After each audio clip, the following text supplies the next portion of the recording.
દિવાળી નજીક આવતા દારૂ ઘુસાડવા બુટલેગરોના નીત નવા પ્રયાસો પર પાણી ફેરવતી પોલીસ. પારડી ખડકી હાઈવે પર ટેમ્પામાં ₹9.59 લાખનો દારૂ લઈ જતા એક ઝડપાયો, જ્યારે 2 વોન્ટેડ.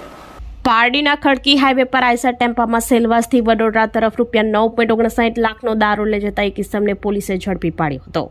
દિવાળી નવ વર્ષના તહેવાર નજીક આવતા બુટલેગરો સંઘ પ્રદેશમાંથી ગુજરાતમાં દારૂ ઘુસાડવા નીત નવા પ્રયાસો કરે છે, ત્યારે તેઓ સામે પણ પોલીસે લાલ આંખ કરી છે.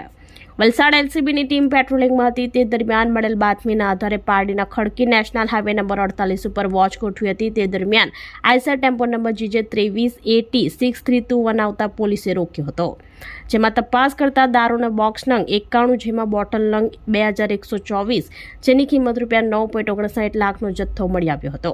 પોલીસે ચાલક મહેન્દ્ર ઉર્ફે મહેશ રમણભાઈ પરમાર રહેવાસી ખંભાતને ઝડપી પાડ્યો હતો અને દારૂનો જથ્થો, આઈસર ટેમ્પો, મોબાઈલ સહિત કુલ ₹16.64 લાખનો મુદ્દામાલ કબજે કર્યો હતો. જ્યારે દારૂમાં સંડોવાયેલ જીતેન્દ્ર પરસોત્તમ સિંધા રહેવાસી ખંભાત અને DK, જેના પૂરા નામઠામની ખબર નથી, રહેવાસી વલ્લભીપુર સહિત બંનેને વોન્ટેડ બતાવ્યા હતા અને પારડી પોલીસ મથકે પ્રોહિબિશન એક્ટ હેઠળ ગુનો નોંધી વધુ તપાસ હાથ ધરી છે.